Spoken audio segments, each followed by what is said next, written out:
Marshall and Bob, one of the things, when you're the CEO or the CFO of a company looking to raise capital, it becomes an all-consuming job. So do you relieve the burden off the management team so they can focus on running the business and growing the business? Absolutely. Yeah. No I question think about it. really you've hit it, and that's what he does. And he also is he's a cheerleader. He's bringing additional new ideas. He's taken an area away from them that they really haven't done a good job at, but they hadn't had the experience, which is relationships. They're basically remonetizing what's there, then using that price and the kind of exposure that he's brought to them. They can then raise additional money for additional opportunities. So very, very necessary, and it's an uncharted field. I actually like it because the traditional mindset is you hire an accountant, you hire a lawyer, you hire Bob, who's going to really bring some value to your company instead of being an overhead item. No, that's true. And I have a degree in accounting, and I went to law school. yeah, the other thing is what he's going to find, and he knows this. He'll find a lot of people that they become. I'm not sure the word that's used, but it's just a company. It's like a public company that's run as a private company for the benefit of the few, of some of the management. Maybe he's going to recognize that, whether he spends time with those kind of people or not. But if he can get to the others who truly want to grow a company, who truly feel for their shareholders, a lot of people don't over time, then that's very, very important. Sure. Bob, can you comment on the regulations, Sarbanes-Oxley? I mean, it's one of the horrible. One of the problems when you go public is dealing with all the stuff. Right. When you talk about Sarbanes-Oxley, all right, that is probably what stops a lot of foreign companies from even coming to the U.S. that would have been here. For those of you that buy these low-end stocks, 5 symbols, I think, on the pink sheets, if the last symbol is an F, it stands for foreign. And about 10 years ago, OTC was offering free symbols to these folks.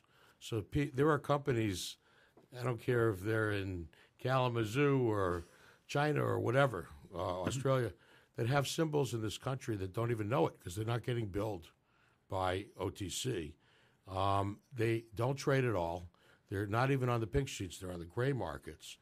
But because of Sarbanes-Oxley's and the needs for full audits, SEC audits, and so forth and so on, it's forcing a lot of foreign companies to either get off of our exchange or lower themselves to the OTCQX International, which is the only vehicle that they can utilize to avoid all of the rules of Sarbanes-Oxley. And that, like I said, is a sweet spot. Going back to what you were saying earlier, one of the things that I think that we have can be a great asset for when you look at Ray Humphrey, myself, and Gary Calvinesso, since I'm supposed to be a PR guy, I'll call us the Three Tenors. Not the Three Stooges. Not the Three Stooges. Okay. We are all salesmen. And a small company, whether it's somebody that's manufacturing something that wants to get into the military or industrial space, or it's a medical company that has clearances for some products outside of the United States, we have the skill sets to make the marketing materials. We have the skill sets to go to the military. We have the skill sets to give these companies the luxury of a sales force that they never could afford. If I was the top-notch medical pro salesman at Shire or Smith & Nephew or Johnson & Johnson, I'm making $1 million-something a year.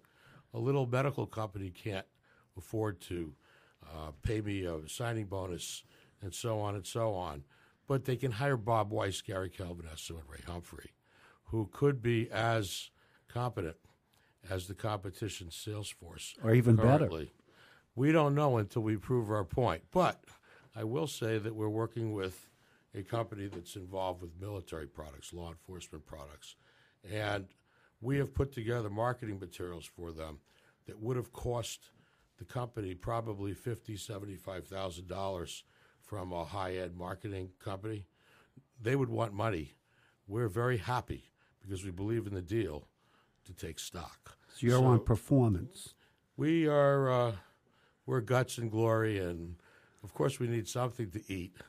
But to be honest with you, because of the fallacies I see out there, I feel that any CEO or CFO that are listening to this program, any brokerage firms, analysts, investment bankers, brokers that have companies that need to break out of their womb, get up and call us now.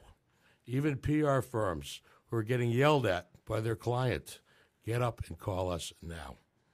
If you have extraordinary opportunities, we are going to help you. How's that for Back to the 80s? Wow, that was a good one, Bob. Back to the future. So, Bob, let's say you call me up and I'm the CEO of a public company, Yep. and you tell me that you think I have a good company, but I've mismanaged it, or I'm in what's the reaction from when you come in with looking at it critically? I call the guy on the phone. I say, I've looked at your company. I'm not here to flatter you. I see things you've done right. I see things you've done wrong. I love this opportunity because your price is less than it should be, and I think I know why. You've heard that before, but you're not going to hear the answer that I'm going to give you. Would you please give me a few minutes? That's reasonable, isn't it? Get him to say yes 3 times, and then you got your deal. Marshall, I would take his call. No, and absolutely. Actually, going back, and I don't want to I think before he was born, the best, beside me, cold caller, was out of Lehman Brothers. He really set the stage. And Marty Shafroff? That's right. And Marty used to call me all the time and basically wanted to know how I did it. So I spent some time with Marty down there. And so just to let you know, that's my way of saying that's how far back I go. Marshall, you know, the one graphic that I just can't get out of my mind is when you call Bob a cheerleader. I'm looking at him in a cheerleader uniform, and it's just an ugly sight, Oh, Bob. come on. Well, get him a fan band. That's Well, another good one. You know how I knew I should be in this business? My alternative was to run my own business, and I have had successful businesses, but I have ADD. I want to get up in the morning and work for a company for a certain amount of time, and then when I succeed, permission to go to a shore. And somebody once asked me, who do you admire most in this world? And my answer tells me I belong blowing a trumpet for someone. I love P.T. Barnum, I love Donald Trump, and I love Don King. Whoa, only in America, baby. Yeah, give me that ring. Give me that ring. And Rocky's my favorite. Motivational. Rocky Balboa? Absolutely. My son's name is Sylvester. There you go. Do you play the theme song every morning when you wake up? Oh, absolutely. That's what makes me get up in the morning.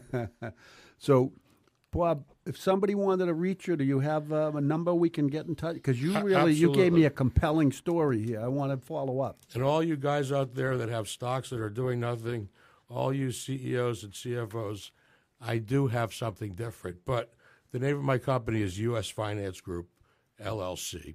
Been in business many years. My personal email is bob@usfinancegroup.com. Call my office, 978-261-5531. All right, now a couple more questions. Wait a minute. Is By the way, anyone actually going to call me? Yeah, I by don't the know. way, I'm going to call you. Well, I'm going to call you, too. Yeah, the 978. That's like, is that on the North Shore? 978? I'm in Sudbury. Sudbury. Oh, he's Nice with part the of money. town. Yeah. There I you don't know. go. I don't know if my car can get there. I don't know. Bob, we deal with entrepreneurs. So if I'm a startup looking for capital, what is your advice to me? Well, this is the unfortunate point that I'm in because it's just the 3 of us plus my support staff. Whenever we have someone looking that wants capital, I first have to ask them, what do you do for a living and all that stuff. But unfortunately, because we don't have the luxury of analysts, who gets to do the dirty work? Me. So I will look at a deal. If it's medical, I know it's going to Dr. Smith, Jones, whatever the circumstances are, I'll do my initial homework and pass it along. If it's an early capital deal, obviously there isn't much paperwork to look at, just patents and miscellaneous technology and whatnot. But we will look at something, get it vetted for ourselves. If the pros tell me go, I'll wind myself up and take care of it. And once he's wound up, he doesn't stop. Yeah, you have to be very careful. I don't want to get in his way. No, you just get out of his way. Get out of his way. Just get your bank account open because the exactly. money starts flowing in. Well, Bob, great to see you, and Great seeing you. good luck on. This is a great vehicle, I think you put together. Well, it's different, and one of the interesting things about it is it's effective, and no one else is doing it effectively. But here's the negative: I have to look at 50 deals to find one that gets me excited. So you realize when I find the one, how excited I am. Boy, that means there's a lot of losers out there. Huh? Oh my God! I have to figure out a way of broking the losers over to someone else. Okay, we'll figure something out. Probably can make more money doing that. I'm sorry. Just okay. Well, Bob, thanks a lot, Marshall. Any last comments before we go? No. It's we should have him on to take a look at some of the things that we're looking at. Oh, I already know. Though he's not leaving the studio yet. We're gonna capture. If I don't like him, what do I do? Did you bring your checkbook, Bob? That's all I want to know. Sure. All right. Well, listen. I think the meeting's adjourned here, Marshall. Let's take a break. We'll be right back on Mind Your Own Business on the UR Business Network.